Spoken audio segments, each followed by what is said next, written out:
அந்த நபர் வந்து ஒரு மெசேஜ் அனுப்புறாரு விஜயனுக்கு, மேகாலயால நடக்கிற மாதிரி இங்க ஒண்ணு நடக்க போகுது, இப்படி ஒரு மெசேஜ் உங்களுக்கு வந்துச்சுன்னா இந்த மாதிரி மெசேஜ் எனக்கு அனுப்பாதீங்க அப்படின்னு பிளாக் பண்ணுவீங்களா? ஓ அப்படியா, என்ன ஆச்சுன்னு தானே கேட்போம். வேற என்ன கேட்போம், என்ன சொல்றீங்க அப்படின்னு அடுத்த கேள்வி கேட்போம். கடைசியில சரி ஓகே ஓகேனா அப்ப சதி திட்டத்துக்கு ஒப்புக்கொண்டாருன்னு அர்த்தமா? நாளைக்கு யாருனாலும் இப்படி லாக் பண்ணலாம்ல. எத்தனையோ அரசியல்வாதிகளோட பேசுறதான பத்திரிகைக்காரனோட தொழிலே. ஒரு பேட்டி எடுக்கிறதுக்கு என்னென்ன பேச வேண்டியது இருக்கும் தெரியுமா? அதுலயும் சீனவர்கள் விவகாரம் குறித்து 3 பக்கத்துக்கு செய்தி வெளியிட்டு இருக்கிறார். இதே மாதிரி உள்ள போய் நீ என்ன பேசிட்டு வந்த அப்படின்றதுலதான் அவருடைய அத்தியாயமும் தொடங்கி, வீரப்பன் காட்டுக்குள் நடந்தது என்ன அப்படின்னு சொல்லிட்டு அவரை பொட்டாவுல தூக்கி போட்டு திருப்பரங்குன்றம் ஆவணப்படத்திற்கு மறைமுகமாக விதிக்கப்பட்டிருக்கின்ற ஒரு தடை அல்லது அதை திரையிட விடாமல் ஏற்படுத்தப்படுகின்ற அழுத்தம், அது சட்டவிரோதமாக நடைபெற்றுக் கொண்டிருக்கிறது. அதை சில இந்துத்துவ அமைப்பை சேர்ந்தவர்கள் செய்து கொண்டிருக்கிறார்கள். அதை கண்டித்து ஏற்கனவே இங்கு வந்திருக்கக்கூடிய தோழர்களுக்கு தெரியும், திருப்பரங்குன்ற ஆவணப்படத்தை தோழர் தவம் மற்றும் தமிழ்தாசன் ஆகிய இருவர் தயாரித்திருந்தார்கள். அந்த ஆவணப்படத்தை 4 ஃப்ரேம்ஸ் என்கின்ற திரையரங்கத்தில், சென்னை நுங்கம்பாக்கத்தில் இருக்கக்கூடிய திரையரங்கத்தில் கடந்த பிப்ரவரி மாதம், இதே ஆண்டு பிப்ரவரி மாதத்தில் 2 முறை தமிழ்நாடு டிஜிட்டல் ஊடகவியலாளர் சங்கத்தின் சார்பாக திரையிட்டிருந்தோம். அந்த 2 முறையும் எந்த விதமான தடையும் வரவில்லை. அதில் அந்த ஆவணப்படத்தை வெளியிட்டவர்களில் ஒருவர் இன்றைக்கு நம்மிடம் சிறப்பு விருந்தினராக வந்திருக்கக்கூடிய அண்ணன் நக்கீரன் கோபால் அவர்கள். அவர்தான் அந்த ஆவணப்படத்தை முன்னின்று வெளியிட்டார். வெளியிட்டது மட்டுமல்ல, அதற்கு பிறகு தொடர்ந்து அந்த ஆவணப்படம் குறித்து மக்களிடம் கொண்டு சேர்க்கின்ற வகையில் நக்கீரன் ஊடகத்தில் அது குறித்து நேர்காணல் செய்யவும் வலியுறுத்தி அவரே அந்த நேர்காணலுக்கு வருகை தந்து தவம் அவர்களை அவரே நேர்காணல் செய்கின்ற ஒரு வாய்ப்பையும் உருவாக்கி தந்தார். இப்படியெல்லாம் இருந்த அந்த ஆவணப்படத்தினுடைய திரையிடல் கடந்த மே மாதத்தில் புதுக்கோட்டையில் தமிழ்நாடு முற்போக்கு எழுத்தாளர் கலைஞர் சங்கத்தை சேர்ந்த சில தோழர்கள் அங்க புதுக்கோட்டையில வீதி அப்படின்னு ஒரு அமைப்பு வச்சிருக்காங்க. அந்த வீதின்ற அமைப்பின் மூலமாக அந்த ஆவணப்படத்தை திரையிடுவதற்கு ஒரு தனியார் திருமண மண்டபத்தை அவர்கள் எடுத்திருக்கிறார்கள். அந்த திருமண மண்டபத்தில் திரையிடுவதற்கு முந்தைய நாளில் இருந்து காவல்துறை தொடர்ந்து அந்த திருமண மண்டபத்தை அணுகி என்ன நடக்க போகிறது, ஏது நடக்க போகிறது என்று விசாரித்துக் கொண்டே இருக்கிறார்கள். அந்த திருமண மண்டபத்தினர் மிகுந்த அழுத்தத்திற்கு ஆட்பட்டதாகவும் முன்னாடியே தெரிவிக்கிறாங்க. அதற்கு பிறகு மறுநாள் காலை திரையிடக்கூடாது என்று ஒட்டுமொத்தமாக பிளாங்கெட்டா அது நிறுத்துறாங்க. தோழர்கள் என்ன செய்யறாங்கன்னா, அவங்களுக்கு சொந்தமான கட்டடம் இருக்கு. எதுனா தமிழ்நாடு சயின்ஸ் போரம் பில்டிங், அது அந்த தோழர்கள் சார்ந்து இருக்கக்கூடிய அமைப்பினுடைய இடம். அந்த இடத்தில் அதை திரையிட்டுக் கொள்ளலாம். திருமண மண்டபத்திற்கு வழக்கமா இது போன்ற நிகழ்ச்சிகளுக்கெல்லாம் அரங்கம் கொடுக்கிற தோழர்கள் ரொம்ப கம்மி. இந்த மாதிரி நம்ம நிகழ்ச்சி நடத்துறது கூட உள்ளுக்குள்ள அரங்கங்கள் பெரிய நெருக்கடியாக இருக்கு. முக்கியமான அமைப்புகளுக்கே கூட அரங்கம் கிடைக்க மாட்டேங்குது. அப்ப அரங்கத்துக்கு சிரமம் வரக்கூடாதுன்னு தமிழ்நாடு சயின்ஸ் போரம் பில்டிங்ல நடத்துறாங்க. சயின்ஸ் போரம் பில்டிங்ல அவங்க திரையிடுவதற்கு அந்த ஸ்கிரீனை கட்டிக்கிட்டு இருக்கும் போதே காவல்துறை உள்ள புகுந்து அதை தடுத்து நிறுத்துறாங்க. மேலிட உத்தரவு அப்படின்னு சொல்றாங்க. யாருங்க இந்த மேலிடம், எதுக்கு இங்க தடுக்கிறீங்க அப்படின்னு கேட்ட போது, இதை எழுத்துப்பூர்வமா எங்களுக்கு கொடுங்கன்னு அங்க இருந்த தோழர்கள் கேட்ட போது காவல்துறை எந்த பதிலும் சொல்லவில்லை. நாம தவம் கிட்டத்தட்ட 5 லட்சம் ரூபாய் பெரிய செலவு பண்ணி, சொந்த பணத்தை செலவு பண்ணி இந்த ஆவணப்படத்தை எடுத்திருக்கிறாரு. அவர் மனசுடைந்து போயிடக்கூடாது. ஏன்னா அவர் அந்த இடத்துல இருந்தார். அவர் மனசுடைஞ்சிடக்கூடாது. இனி இந்த மாதிரி பண்ணணும்னு நினைக்கிறவனுக்கு அது பெரிய இக்கட்டா மாறிடக்கூடாதுன்றதுக்காக நம்ம அதை சென்னையில திரையிட்டுட்டோம்னா மற்ற இடத்துல இருக்கிற தோழர்களுக்கும் இது மாதிரியான தோழர்களுக்கும் நம்பிக்கை வந்துரும்ன்றதுக்காக சென்னையில திரையிட ஏற்பாடு பண்றோம். புதிய அரங்கம் வேண்டாம், ஏற்கனவே திரையிட்ட அரங்கத்திலே திரையிடுவோம் அப்படின்னு ஏற்கனவே திரையிட்ட அரங்கமான 4 ஃப்ரேம்ஸ்ல திரையிட ஏற்பாடு பண்றோம். ஏற்பாடு பண்ற அன்னைக்கு காலையில வரைக்கும் எந்த நெருக்கடியும் இல்ல. கரெக்டா காலையில 10 மணிக்கு சிலருடைய ட்வீட்டுகள்ல இந்த பிரச்சனை ஆரம்பிக்குது. ஆரம்பிச்ச உடனே இந்து முன்னணியை சேர்ந்த நிர்வாகிகள் லெட்டர் பேட் அடிச்சுட்டு போய் நேரா நாங்க என்ன நினைச்சோம், 4 ஃப்ரேம்ஸ் தியேட்டருக்கு தான் மிரட்டினாங்கன்னு இல்ல. அது பின்னாடி நைட்டு நாங்க போலீஸ் ஸ்டேஷன்ல கம்ப்ளைண்ட் கொடுக்க போனப்பதான் எங்களுக்கு உண்மை தெரிய வந்தது என்ன நடந்ததுன்னு. 4 ஃப்ரேம்ஸ் திரையரங்கத்துக்கு போய் கால் பண்ணி மிரட்டுறாங்க. கால் பண்ணி மிரட்டுறதுக்கு அவங்க இசைந்து கொடுக்கல. அதனால என்ன பண்ணிருக்கிறாங்கன்னா, நேரா போலீஸ் ஸ்டேஷன் போய் இந்த ஆவணப்படத்தை தடை செய்யணும்னு லெட்டர் கொடுத்துட்டு நாங்க அடுத்த தியேட்டருக்கு தான் போறோம்னு சொன்னதற்கு பிறகு அந்த காவல் ஆய்வாளர், நீ யாரையா தியேட்டருக்கு போய் பேசுறதுக்கு, அது அவங்க அரங்கம், அவங்க வாடகை கொடுத்துருக்காங்க, இவங்க வாடகைக்கு எடுத்திருக்கிறாங்க, அது பிரைவேட் ப்ராப்பர்ட்டி, அது private business, you are not entitled to enter that premises அப்படின்னு தடுத்து நிறுத்தி இருக்கணும். ஆனா நீங்க போங்க, நான் பின்னாடியே ஜீப் அனுப்புறேன்னு ஜீப் அனுப்பி விடுறாரு. ஜீப் போய் வெளியே பந்தோபஸ்துக்கு நிக்க கேட்டா தடுக்கிறதுக்காக, எதுவும் அசம்பாவிதத்தை தடுக்கிறதுக்காகன்னு சொல்றாங்க. ஆனா அசம்பாவிதம் நடக்காமன்னா பிரைவேட் ப்ராப்பர்ட்டிக்குள்ள இன்னொருத்தர் போறதையே தடுத்து நிறுத்தி இருக்கணுமே, எதுக்குப்பா சொல்லிட்டு போற எப்படி அப்படின்னு நிறுத்தல. உள்ள போய் மிரட்டுறாங்க. அரங்கத்தினர் அதற்கு பிறகு இது ரொம்ப பெரிய நெருக்கடியா மாறுதுன்னு எங்கள்கிட்ட கேட்டுக்கிட்டதன் அடிப்படையில் வேற வழி இல்லாம திரையிடலாம் நாங்க நிறுத்தினோம். இதை எப்படி ஏத்துக்கிறது? பிறகு போலீஸ் ஸ்டேஷனுக்கு போகும்போது போலீஸ் இந்த மிரட்டின நபர்கள் மேல நடவடிக்கை எடுக்கணும்ல, அல்லது கூப்பிட்டு விசாரிக்கணும்ல. கோர்ட் ஆர்டர் ஏதாவது இருக்கா? கவர்மெண்ட் ஏதாவது பேன் பண்ணிருக்கா? அசம்பிளி ஏதாவது பேன் பண்ணிருக்கா? எதுவும் இல்லாத போது இது எப்படி தடுத்தீங்கன்னு அவங்கள்ட்ட நீங்க கேட்டிருக்கணும். கேட்கல. இப்பயாவது கூப்பிட்டு கேளுங்க, எதுக்காக இதை தடுத்து நிறுத்தினீங்கன்னு. அது சட்டப்பூர்வமா ஏற்பு இல்லைன்னா இந்த மிரட்டினதுக்காக அவர்கள் மீது வழக்கு பதிவு செஞ்சு நடவடிக்கை எடுக்க கொடுத்த போது நம்ம கம்ப்ளைண்ட் கொடுத்தா எடுத்த உடனே எஃப்ஐஆர் போட மாட்டாங்க, சிஎஸ்ஆர்னு ஒன்று ஃபைல் பண்ணுவாங்க. அந்த சிஎஸ்ஆர் நம்ம காப்பி கொடுப்பாங்க, அதாவது ஒப்புதல் சீட்டு மாதிரி. அதை கொடுக்க மாட்டேன்றாரு. ஏன்னு கேட்ட போது டெபுட்டி கமிஷனர் உத்தரவு இல்லாம நான் சிஎஸ்ஆர் கூட போட மாட்டேன்றாரு. இது என்னங்க புதுசா இருக்குன்னு அதுக்கப்புறம் டிசிட்ட கேட்டு சொல்லுங்கன்னு சொன்னதுக்கு பிறகு அதற்கு பிறகு நாங்க தொடர்ந்து முயற்சி பண்றோம். No response. இது ஒண்ணு.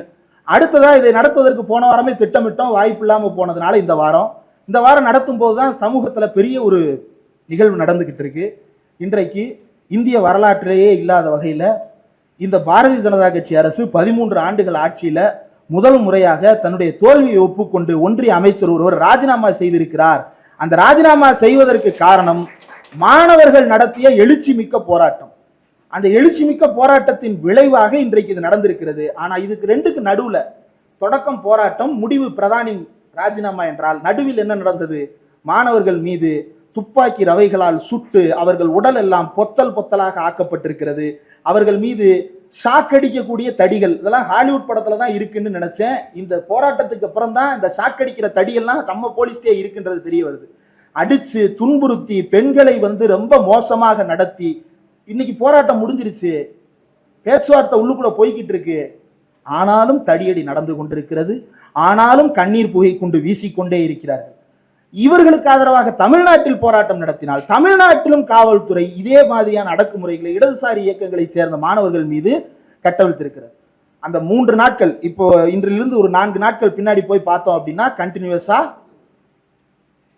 எஸ்எஃப்ஐ, டைஃபி, ஏஎஸ்எஃப், ஏஒய்எஃப் இன்றைய பல்வேறு இடதுசாரி CBI, CPM, CBI, ML liberation சார்ந்த மாணவர் அமைப்புகள் போராட்டம் நடத்த இரவோடு இரவாக அவர்கள் அனைவரும் அடித்து சித்திரவதை செய்து கைது செய்யப்பட்டிருக்கிறார்கள். ஒருவருக்கு தோள்பட்டை முறிந்து மருத்துவமனையில் சிகிச்சையில் இருக்கிறார். ஒருத்தருக்கு தலையில படுகாயம் அடைந்து மருத்துவமனையில் சிகிச்சையில் இருக்கிறார். இன்னும் பல தோழர்கள் மருத்துவமனை சிகிச்சைக்காக காத்துக் கொண்டிருக்கிறார்கள். பல தோழர்கள் இன்னும் போராட்ட களத்தில் இருக்கிறார்கள். இவர்களுடைய அந்த போராட்டம் காவல்துறையால் கடுமையாக ஒடுக்கப்பட்டது. ஏன் என்ற காரணமே புரியல. தமிழ்நாட்டினுடைய கொள்கை முடிவை தமிழ்நாட்டு மக்களிடம் போராட்டமாக முன்னெடுத்த மாணவர்களின் மீது ஏன் தமிழ்நாடு காவல்துறை இந்த அடக்குமுறை நடத்தியது என்பது புரியவில்லை. அப்போ காவல்துறை சார்ந்து தொடர்ந்து இது மாதிரியான நெருக்கடிகள் வந்து கொண்டே இருக்கிறது. ஆவணப்பட திரையிடலும் காவல்துறையின் வழியாக வருகிறது. போராட்டக்காரர்கள் மீதான ஒடுக்குமுறை காவல்துறையின் வழியாக வருகிறது. இதற்கிடையில பத்திரிகையாளர் விஜயன் மீதான ஒடுக்குமுறை அதுவும் காவல்துறையின் வழியாக வருகிறது. அப்ப இது போலீஸ் ஸ்டேட்டா மாறுதா? இது கருத்துரிமைக்கு எதிரான மாநிலமாக மாறுகிறதா? எந்த கருத்தாக இருந்தாலும் சுதந்திரமாக பேசுவதற்கு இந்தியாவின் ஒரே மாநிலம் என்று பெயரெடுத்த மாநிலத்தில் இன்றைக்கு இப்படிப்பட்ட நெருக்கடி வருவதை ஏற்றுக்கொள்ள முடியாது.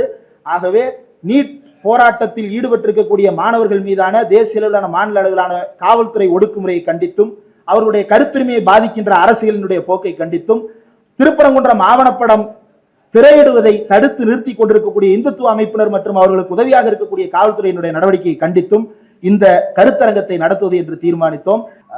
இந்த ஆவணப்படம் தடுக்கப்பட்டது 2 இடத்துல தடுக்கப்பட்டது. அது என்னவோ தெரியல, 2 இடத்துலையுமே அந்த அடக்குமுறை நடந்த போது ஸ்பாட்ல ஆவணப்படத்தினுடைய இயக்குனர் இருந்தார். அதனால நடந்தது என்ன அப்படின்றது குறித்து அவரே நேரடியாக சொல்வது பொருத்தமாக இருக்கும். கூடுதலா இந்த ஆவணப்படத்தை இன்றைக்கு எதிர்க்கின்ற இந்து முன்னணியை சேர்ந்தவர்கள் தோழர் வேறு ஒரு பணி இருப்பதால் அவர் கிளம்புகிறார். நன்றி. இந்த ஆவணப்படத்தை தடுக்க வேண்டும் என்று கேட்கின்ற இந்து முன்னணியை சேர்ந்தவர்கள் அவங்க உறுதியா சொல்றேன், அவர்கள் யாருமே இந்த ஆவணப்படத்தை பார்த்திருக்க கூட வாய்ப்பில்லை. ஏன்னா அந்த ஆவணப்படத்துல மதுரை இந்து முன்னணி நிர்வாகிகள் என்ன பேசினார்களோ எந்த கட்டும் இல்லாம அது அப்படியே வைக்கப்பட்டிருக்கிறது. ஏன் பாஜகவை சேர்ந்த ராமசீனிவாசன் அவர்கள் பேசியது கூட, ராமசீனிவாசன் சொன்னா தெரியாது, பேராசிரியர் ராமசீனிவாசன் அவர்கள் பேசியது கூட அப்படியே இடம்பெற்று இருக்கிறது. மொத 10 நிமிஷம் இன்றைய சூழல் என்ன, கடைசி 10 நிமிஷம் இன்றைய சூழல் என்ன, அவ்வளவுதான் அந்த ஆவணப்படத்துல சமகாலத்தில் இருக்கக்கூடிய அரசியல் செயல்பாடுகளை பற்றிய பார்வை முன்வைக்கப்பட்டிருக்கிறது. முடிவுகள் அறிவிக்கப்படவில்லை. அப்போ அந்த ஆவணப்படத்துக்காக அவர் பெரிய டிராவல் ஒன்று பண்ணியிருக்கிறாரு. நீங்க மதுரையில மதுரையில மீனாட்சி அம்மன் கோயில் திருவிழா நம்ம எல்லாருக்கும் தெரியும். இந்துக்களும் முஸ்லிம்களும் மாறி மாறி உணவளித்துக் கொண்டு மாறி மாறி அன்பை பொழிந்து கொண்டு கொண்டாடுகின்ற அந்த முஸ்லிம் பிள்ளைங்க மீனாட்சி அம்மன் வேஷம் போட்டு வர்றதும், இந்த பக்கம் இந்து பிள்ளைகள் அந்த பக்கம் தொப்பி வச்சுட்டு வர்றதும், இதெல்லாம் வழக்கமா நம்ம பாக்குறது தான். ஆனா மதுரையில சிக்கந்தர் சாவடின்னு ஒரு ஊர் இருக்கு. அந்த சிக்கந்தர் சாவடின்ற அந்த ஊர்ல மதுரையினுடைய எல்லை பகுதின்னு சொல்லலாம். சிக்கந்தர் சாவடியில சிக்கந்தர் அப்படின்னு சொல்லிட்டு ஒரு பீடம் ஒண்ணு இருக்கு. அதுல சிக்கந்தர் அடக்கமாயிருக்கிறாரா தெரியல, அது சிக்கந்தர் போன இடமா தெரியல. அந்த இடம் சிக்கந்தர் சாவடி, அதை பத்தி அவர் விரிவா சொல்லுவார். அங்க ஒரு கோயில் இருக்கு, மாரியம்மன் கோயிலா, காளியம்மன் கோயில் அங்க இருக்கு. அந்த காளியம்மன் கோயில் பூசாரி, அந்த பூசாரியோட மனைவிட்ட பேட்டி எடுத்திருக்கிறாரு. அந்த பூசாரியோட மனைவி, காளியம்மன் கோயில் பூசாரி மனைவி சொல்றாங்க, எங்களுக்கு உருத்தான குலசாமி சிக்கந்தர் தானே, எங்களுக்கு எதுனாலும் சிக்கந்தர் தானே நிக்கிறாரு இல்ல அப்படின்னு அந்த அம்மா சொல்றாங்க. அப்ப இவங்களுக்குள்ள என்னமோ இருக்கு. இது வெளியில இருக்கிற யாருக்கும் புரியாத ஒன்றாக அல்லது புரிந்து கொள்ள முயற்சி செய்தாலும் முடியாத ஒன்றாக இருக்கானா அப்படிலாம் கிடையாது. 2 பேருக்கு இடையில இருக்கிறது மனித நேயம். ஒரு மனிதனுக்கும் இன்னொரு மனிதனுக்கும் இடையில் இருக்க வேண்டியது அவங்கள்ட்ட இருக்கு. அது சங்கிகளுக்கு அல்லது வலதுசாரிகளுக்கு சிக்கலாக இருக்கிறது. இந்த ஆவணப்படத்துக்கு என்ன பேர் வைக்கலாம்னு பேசிக்கிட்டு இருந்தோம். அப்போ திருப்பரங்குன்ற ஃபைல்ஸ்னு வைப்போம். ஃபைல்ஸ்னாலே வலதுசாரி என்னமோ சொல்லிக்கிட்டு இருக்கான், ஃபைல்ஸை வெளியிடுறதுன்னா நம்ம இடதுசாரிகள் பண்ணுவோம் அப்படின்னு சொல்லிட்டு திருப்பரங்குன்ற ஃபைல்ஸ்னு வைக்கலாம். இல்ல வேற என்ன வைக்கலாம், இந்த படத்துக்கு சரியா வைக்கணும் அப்படின்னா மதுரை வீரனும் ஆர்டிஓ கண்ணனும்னு வைக்கலாம் அப்படின்னு யோசிச்சோம். இந்த 2 பேர் தான் இந்த பிரச்சனைய அடுத்தடுத்த லெவல்ஸுக்கு கொண்டு போய் சேர்த்த 2 அதிகாரிகள். ஏன் இந்த அதிகாரிகள் பங்க சுட்டிக்காட்ட வேண்டியது இருக்குது அப்படின்னா, வலதுசாரிகளுக்கு ஆதரவாக உள்ளே இருக்கக்கூடிய இந்த அதிகாரிகள் என்னென்ன செய்து கொண்டிருக்கிறார்கள் அப்படின்றதுல தொடங்கி இன்றைக்கு திருப்பரங்குன்ற ஆவணப்படம் தடுக்கப்படுதில்லை. ஒவ்வொரு தடவை திரையிடப்படும் போது தடுக்கப்படுதில்லை. எங்களுக்கு இந்த திரையிடலாம் முடிந்ததற்கு பிறகு 2 நாள் கழிச்சு ஒரு தகவல் கிடைத்தது. நாங்க என்ன நினைச்சோம், இந்து முன்னணி நிர்வாகிகளுடைய நேரடி மிரட்டல். அரங்கம் என்ன செய்வாங்க, அவங்க ஒரு தனியார் அரங்கம், தேட்டரு, பிரிவியூ தேட்டரு, படங்கள் எல்லாம் போட்டு காட்டுறது. எல்லா பெரிய பெரிய படங்களும் மாமன்னன் மாதிரியான எல்லா படங்களும் அங்கதான் பிரிவியூ பாக்குறாங்க. அந்த தேட்டருக்கு நெருக்கடி வரும் அப்படின்னா அந்த இடத்துல நம்ம மாத்திக்கலாம் அப்படின்னு தான் நம்ம யோசிச்சது. பிறகுதான் தகவல் கிடைக்கிறது. காவல்துறை மேலிடத்திலிருந்து, காவல்துறையில் இருக்கக்கூடிய முக்கியமானவர்கள் தரப்பிலிருந்து அந்த அரங்கத்திற்கு தொலைபேசியில் தொடர்பு கொண்டு இந்த படத்தில் சர்ச்சையான விஷயங்கள் இருக்கிறதாமே, எதற்காக அதை உங்க தேட்டர்ல போடுறீங்க என்று சொன்னதாக ஒரு தகவல் கிடைத்தது. அது ரொம்ப அதிர்ச்சி அளிப்பதாக இருந்தது. ஒரு பக்கம் நம்ம பாஜக இல்லாத ஒன்று என்று நினைத்துக் கொண்டிருக்கும் பொழுது இருப்பது என்னவாக இருக்கிறது என்று யோசித்து பார்த்தால் அதில் இந்துத்துவவாதிகளுடைய ஆதிக்கம் அதிகமாக இருக்கிறதோ. போலீஸ் ஒரு கம்ப்ளைண்ட் எடுக்க மாட்டாங்க, இந்துத்துவவாதிகளுடைய தொடர் நெருக்கடி. அப்படியே கட் பண்ணோம் அப்படின்னா அடுத்து சமீபத்தில் தமிழ்நாடு டிஜிட்டல் ஊடகவியலாளர் சங்கத்தின் சார்பாகவும் கண்டிச்சிருந்தோம்.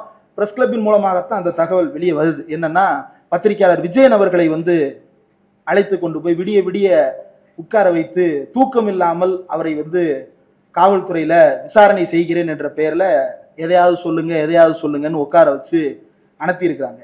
அதுலயுமே இருக்கக்கூடிய வருத்தம் என்ன அப்படின்னா, அந்த உண்மையை கொண்டு வரும்போது பொதுவா கிரைம் பீட்ல என்ன வரும் அப்படின்னா, போலீஸினுடைய ஸ்டோரிஸ் ஈஸியா உள்ளுக்குள்ள இன்ஃப்ளோ ஆயிரும். ஏன்னா போலீஸினுடைய ஸ்டோரி அப்படி நம்பும்படி, மக்களுக்கு ரொம்ப சுவாரஸ்யமாக இருக்கும்படி போலீஸினுடைய ஸ்டோரி உள்ள இன்புட்டா வந்துகிட்டு இருக்கும். ஆனா விஜயன் அவர்களுடைய பார்வை என்ன, அவருக்கு அந்த காவல் நிலையத்தில் என்ன நடந்தது, அது வெளியில் தெரிய வேண்டுமா இல்லையா? ஒருவர் விடிய விடிய காவல் நிலையத்தில் வைத்து வதைக்கப்பட்டிருக்கிறார்.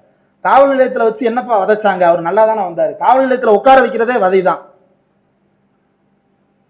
காவல் நிலையத்துல விடிய விடிய உட்கார வச்சிருக்கிறதே வதைதான். நீங்க வேணா ஒரே ஒரு நாள் நைட்டு பூரா தூங்காம வீட்டுல உங்க மனைவியோடய உங்க நண்பர்களோடய நைட்டு பூரா விடிய விடிய தூங்காம உட்கார்ந்து பாருங்க, மறுநாள் காலையில மண்டை வெடிக்கும், சண்டை வெடிக்கும், பிரச்சனை தான் வரும். ஏன்னா சிந்திக்க முடியாது. அப்படி உட்கார வச்சு சித்திரவதை நடந்திருக்குது. இது மனித உரிமை மீறல், அப்பட்டமான மனித உரிமை மீறல். காவல்துறையின் மூலமாக நடந்து கொண்டிருக்கிறது. அடுத்து மாணவர்கள் மீதான தாக்குதல், அதுவும் அப்பட்டமான கண்ணுக்கு முன்னால் மனித உரிமையை மீறி கொண்டிருக்கிறது காவல்துறை. ரொம்ப கொடூரமாக சித்திரவதை செய்கிறார்கள் காவல்துறையினர். 5 பெண்கள் ஓரமா நின்றுட்டு இருக்கிறாங்க ரோட்ல. அந்த போராட்டம் ஒரு பக்கம் நடக்குது, அவங்க எல்லாத்தையும் அரெஸ்ட் பண்ணியாச்சு. அடுத்த அரை மணி நேரம் கழிச்சு ஃப்ரெண்ட்ஸ் எல்லாம் போனாங்களே, என்ன ஆச்சுன்னு தகவல் தெரியாம அந்த பக்கமா வந்த 5 பசங்க அங்க நிக்கிறாங்க, பெண் பிள்ளைகள், சட்டக்கல்லூரி மாணவிகள். 5 பேர் ஒன்னா நின்னா அரெஸ்ட் பண்ணுவோன்றார் ஒரு இன்ஸ்பெக்டர் வந்து. அப்ப இங்க இருக்கக்கூடிய சில ஊடகவியலாளர் அங்க இருந்தாங்க, நம்ம எல்லாம் இருந்து சுத்தி நின்று எல்லாரும் கேமரா வச்சுக்கிட்டு நின்ன உடனே அந்த பெண்கள் வந்து செம்ம போல்டு. அதுல வந்து ஒரு போலீஸ் இன்ஸ்பெக்டர் வந்து ப்ரொவோக் பண்றதுக்காக கேட்கிறாரு, நான் என்ன ஜோக்கரா அப்படின்றாரு, நான் என்ன அக்யூஸ்டா அப்படின்னு அந்த பிள்ளை திருப்பி கேட்டுச்சுல. அதுக்கப்புறம் பதிலே கிடையாது. ஆனால் அப்படி கேட்கலன்னா, வீக்கான மனநிலையில இருந்தால், இது என்னன்னா, ஒருத்தர் ஒன்னு சேர்ந்து நிக்க கூடாது, ஒன்னு சேர்ந்து நின்று ஒரு கருத்தை வெளிப்படுத்தக்கூடாது அப்படின்றதெல்லாம் எப்போது இந்தியாவில் நடைமுறைக்கு வந்ததுன்னு தெரியல. அரசியலமைப்பு சட்டம் அமைதியான முறையில் எந்த அரசுக்கும் பாதகம் விளைவிக்காத வகையில் ஒன்று கூடுவதற்கான உரிமையை நமக்கு கொடுத்திருக்கிறது.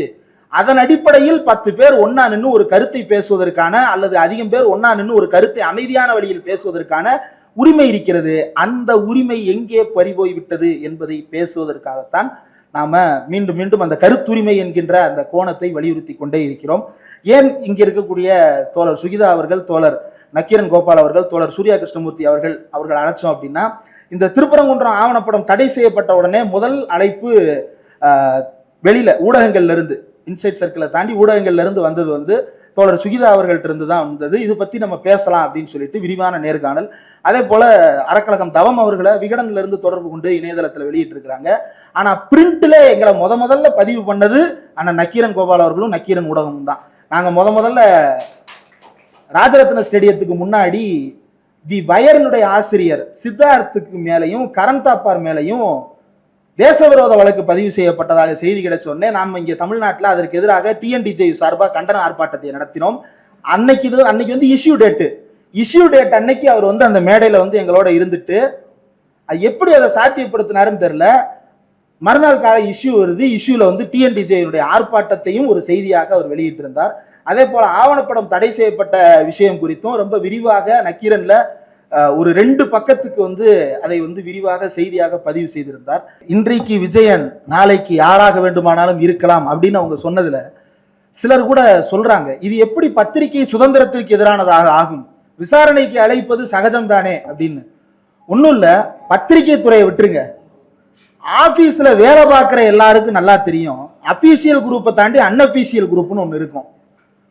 அதுல வந்து அவர் அப்படின்ற அந்த விகுதியே அதுல கிடையாது, இரு விகுதியே அதுல இருக்காது, அவன்னு தான் அதுல இருக்கும். ஏன்னா அது வெண்ட் அவுட் பண்றதுக்கான ஸ்பேஸ். நாளைக்கு ஆபீஸ்ல இருக்கக்கூடிய ஹெச்ஆர் உன் செல்போனை கொண்டு வா, அன்அபிஷியல் அக்கௌண்ட்ல நீ ஏதோ பேசுறியாமே அப்படின்னு கேட்டா அதை வச்சு வேலையை விட்டு தூக்குறதா? ஆபீஸ்ல உனக்கு நான் வேலை சரியா பாக்குறேன்னா அவ்வளவுதான் பேசணும். ஏன் இதை சொல்றேன்னா, போலீஸ் வந்து இப்ப கைது பண்றாங்க. நான் வந்து ஒருத்தருடைய பேர் சொல்றேன், அவர் கோச்சுக்க மாட்டார், ஏன்னா அவர் எல்லாருக்கும் அனுப்புறாரு. அரசியல் விமர்சகர் ரவீந்திரன் துரைசாமி, நீங்க பிராட்காஸ்ட்ல இருக்கீங்களா மேடம்? நான் இருக்கேன். எல்லாரும் அவர் பிராட்காஸ்ட்ல வச்சிருப்பார். மோடியிடம் நான் பேசியது என்ன அனுப்புவார். ஏன் அனுப்புறாரு? ஏன்னா அவர் அரசியல் விமர்சகர், பொலிட்டிக்கல் ஸ்ட்ராட்டஜிஸ்ட். நான் என்ன ஸ்ட்ராட்டஜி பண்றேன் அப்படின்றத வந்து அவர் ஷேர் பண்ணுவார். எதுக்கு? நாளை அவரை பேட்டி எடுக்கும் போது அது குறித்து பேசுவதற்காக, அல்லது இது குறித்து நாம் நம்முடைய பத்திரிகையில் செய்தியாக வெளியிட முடியுமா என்பதற்காக பகிர்வாங்க. இது வழக்கமான இயல்பாக நடக்கக்கூடிய விஷயம். அந்த நபர் வந்து ஒரு மெசேஜ் அனுப்புறாரு விஜயனுக்கு, மேகாலயால நடக்கிற மாதிரி இங்க ஒண்ணு நடக்க போகுது, இப்படி ஒரு மெசேஜ் உங்களுக்கு வந்துச்சுன்னா இந்த மாதிரி மெசேஜ் எனக்கு அனுப்பாதீங்க அப்படின்னு பிளாக் பண்ணுவீங்களா? ஓ அப்படியா, என்ன ஆச்சுன்னு தானே கேட்போம். வேற என்ன கேட்போம்? என்ன சொல்றீங்க அப்படின்னு அடுத்த கேள்வி கேட்போம். கடைசியில சரி ஓகேனா அப்ப சதி திட்டத்துக்கு ஒப்புக்கொண்டாருன்னு அர்த்தமா? நாளைக்கு யாருனாலும் இப்படி லாக் பண்ணலாம்ல. எத்தனையோ அரசியல்வாதிகளோட பேசுறதான பத்திரிகைக்காரனோட தொழிலே. ஒரு பேட்டி எடுக்கிறதுக்கு என்னென்ன பேச வேண்டியது இருக்கும் தெரியுமா? அதுலயும் இது இப்ப விஜயன் அவர்கள் விவகாரம் குறித்து 3 பக்கத்துக்கு செய்தி வெளியிட்டு இருக்கிறார் அண்ணன். ஏன் இதே மாதிரி உள்ள போய் நீ என்ன பேசிட்டு வந்த அப்படின்றதுலதான் அவருடைய அத்தியாயமும் தொடங்கியது. வீரப்பன் காட்டுக்குள் நடந்தது என்ன அப்படின்னு சொல்லிட்டு அவரை பொட்டாவில் தூக்கி போட்டு, இந்த அம்மா பொட்டாவில் அண்ணனை தூக்கி போட அண்ணன் மேட்ரு பார்லிமெண்ட் வரைக்கும் போயிருச்சு. அன்றைக்கு இருந்த எம்பிக்கள் பார்லிமெண்ட்ல கொண்டு போய் பொட்டா வழக்கு பேசுற அளவுக்கு போனது.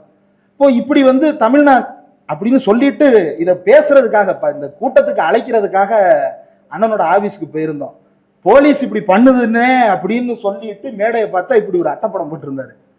அதை அப்புறமா நீங்க பார்த்து என்ன ஏதுன்றது தெரிஞ்சுங்க. ஆனா ஏன் இதெல்லாம் சொல்ல வேண்டியது இருக்கு, பேச வேண்டியது இருக்குன்னா, அமைச்சர் ராஜ்மோகன் அவர்கள் ஒரு கருத்தை சொல்றார்.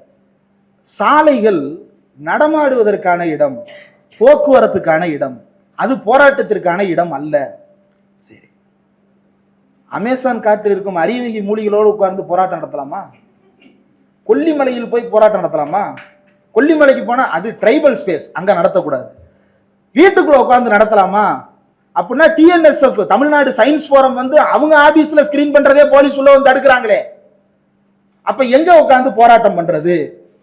செக்ரட்டரியேட்ல அமைச்சர் ஆபீஸ பூரா திறந்து விடுங்க, நாங்க உள்ள உட்கார்ந்து நாங்க பாட்டுக்கு விடிய விடிய வருஷமா தர்ணா பண்றோம். ஏன் போராட்டம் நாடாளுமன்றத்தை நோக்கி திரும்பியது டெல்லியில? ஏன் தமிழ்நாட்டில் ஆளுநர் மாளிகை முற்றுகை என்று போனது? ஏன்னா கருத்துரிமை நசுக்கப்படும் போது, போராட்டத்திற்கான இடம் மறுக்கப்படும் போது, அதை எங்க சொன்னா கேட்குமோ அங்க போய் சொல்றதுக்காக அந்த திசைகளில் அது நகர்கிறது.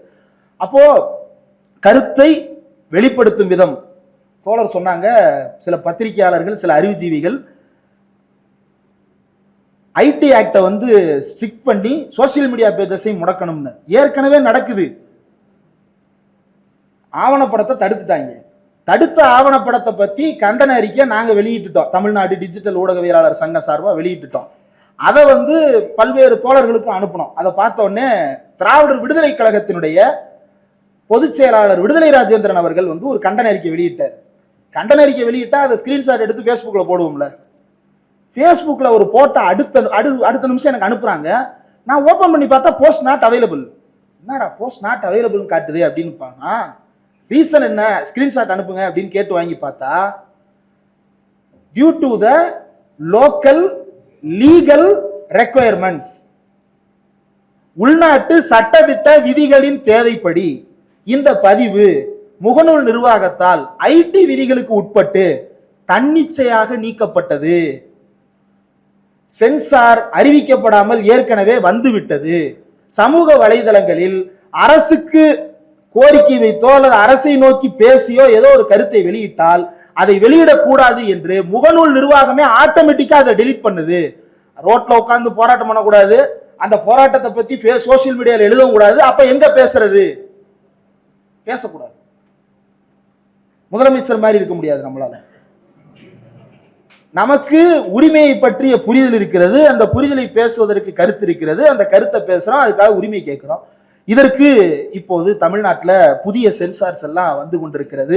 தமிழ்நாட்டினுடைய சூழல் ரொம்ப ரொம்ப மோசமாகிவிடக் கூடாது. இது போன்ற அந்த கருத்துரிமைக்கான குரல் எல்லா திசைகளிலுமிருந்தும் வர வேண்டும். எனக்கு ஒரு வருத்தம் கூட உண்டு. இது போன்ற விவகாரங்கள் வரும்போது நிறைய பேர் இது யாருக்கோ நடக்குது, நம்ம அமைப்பு ஏன் இதை பத்தி பேசணும், நம்ம கட்சி ஏன் இதை பத்தி பேசணும் அப்படின்ற மாதிரி ஒதுங்கி விடக் கூடாது. ஒதுங்கினால் நாளை இது அந்த கட்சிகளை நோக்கியும் பாயும். இப்படி எல்லா பக்கங்களிலிருந்தும் இந்த கருத்துரிமைக்கான ஆதரவு குரல் வர வேண்டும். திருப்பரங்குன்றம் ஆவணப்பட விவகாரம் குறித்து அனைத்து அமைப்பு கட்சிகள் அனைவரும் கருத்து சொல்ல வேண்டிய தேவை இருக்கிறது.